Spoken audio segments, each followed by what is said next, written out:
언론사 뉴스톱의 김준일 대표는 지난 2019년 월간 신문과 방송에 이런 글을 썼습니다. 한국에서 하루에 쏟아지는 기사가 어림잡아 6만 건이 넘는다. 그럼 그 중에서 언론인이 직접 취재해 쓴 기사는 과연 몇 건일까요? 저는 뉴스 빅데이터 분석 프로그램인 빅하인즈를 사용해 2025년 2월 5일부터 2월 11일까지 일주일간 국내 102곳의 언론사가 보도한 기사 11만 3,322개를 분석해봤습니다. 결론부터 말씀드리자면 일주일 동안 보도된 기사 중 4,129개만이 보도자료에 의존하지 않고 직접 취재한 기사였습니다. 전체의 3.64%죠. 그런데 더 놀라운 사실은 그중 82%가 사진기사라는 것입니다. 사진기사를 빼고 순수 루포기사, 탐사보도, 집중취재 기사들만 골라내면 겨우 722개, 전체의 0.64%밖에 안 됩니다. 기자들은 어떤 방식으로 기사를 베껴 쓰고 있을까요?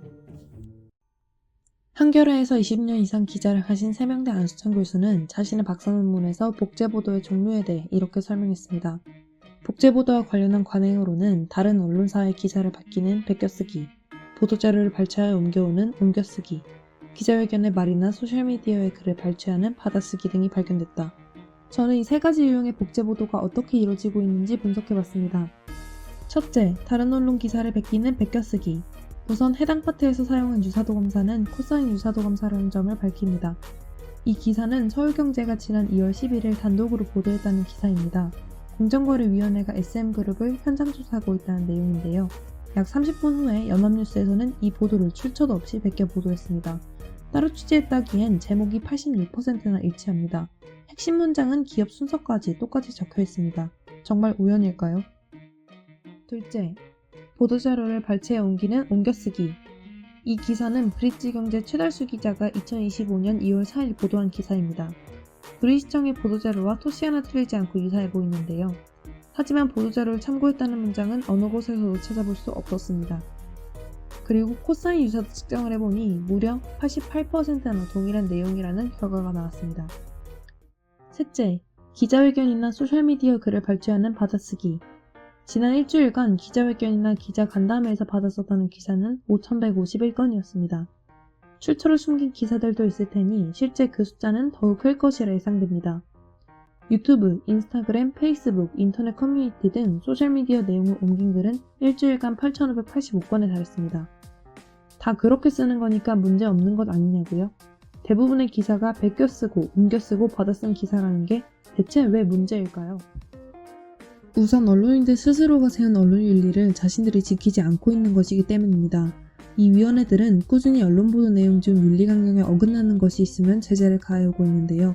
이료주간의 보도에 따르면 인터넷신문윤리위원회는 지난해 총 27,628건의 기사 및 광고에 제재를 가했으며 그중 28%는 연합뉴스, 뉴시스, 뉴스원과 같은 통신사 뉴스를 베껴 쓰면서 출처 표시를 하지 않았다는 이유로 제재를 당했습니다. 그런데 이료주간의 이 기사도 인터넷신문윤리위원회가 낸 보도자료를 베낀 기사라는 사실. 이런 복제보도의 두 번째 문제는 복제보도가 많아지면 시민들이 카더라 통신을 찾아 떠날 가능성이 높아진다는 것입니다. 이에 관해 계명대 사회학과 이문택 교수님과 인터뷰를 나눴습니다. 이 레가시 언론들이 지금 정신을 너무 못 차리는 것 같아요. 마치 스포츠 중계하듯이 중계를 하거든요. 저도 이제 어느 순간 뉴스를 좀 이렇게 빨리하게 되는데 아침 보면은 뭐 그냥 어제 이런 일이 있었다. 쭉 카메라 돌리고 여기 시위 저기 시위 보여주고 사실은 언론인에서는 거기에 대한 분석적 기사가 나가야 되는 것들인데 엽기적이고 굉장히 지역 말단적인 기사들만 언론에 지금 계속 돌아가고 있거든요. 결국 이제 레가시 언론에 대한 신뢰도가 자꾸 떨어지는 거죠. 그렇다고 이제 뭐 가짜 뉴스를 막 실어줄 수는 없고 그러면 사람들이 궁금한 것들은 카더라 통신의 이제 유튜버를 자꾸 보게 되는 거잖아요. 그렇죠? 그럼 거기 이제 어마어마한 음모론들이 있는 거예요. 양진영 다 비슷하죠. 그런데 왜 이런 보도 관행이 수십 년째 해결되지 않고 유지되는 걸까요? 저는 이 문제의 핵심이 기자에게 있지 않고 언론사에 있다고 생각합니다. 2019년 한겨레의 기사를 인용하겠습니다. 어뷰징에 참여한 기자들은 고민할 틈이 없었다. 하루에 써내야 하는 기사는 적게는 5건에서 많게는 50건에 달했다. 이렇게 많은 기사를 직접 취재해서 쓸 수 없으니 짜깁기, 베껴쓰기는 필수였다. 실시간 검색어 옳은 키워드를 넣어서 여러 기사를 조합해 하나의 기사를 만들어내는 식이다.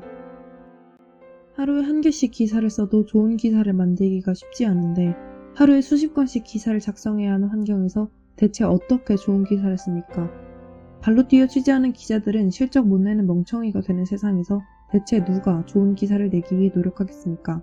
당장 눈에 보이는 클릭수가 아닌 보고 또 볼 만큼 좋은 기사를 만들어낼 수 있는 환경을 마련하는 것이 언론사의 생존에도 중요하지 않을까요? 좋은 기사, 좋은 기자가 살 수 있는 환경은 대체 언제 만들어질 수 있을까요?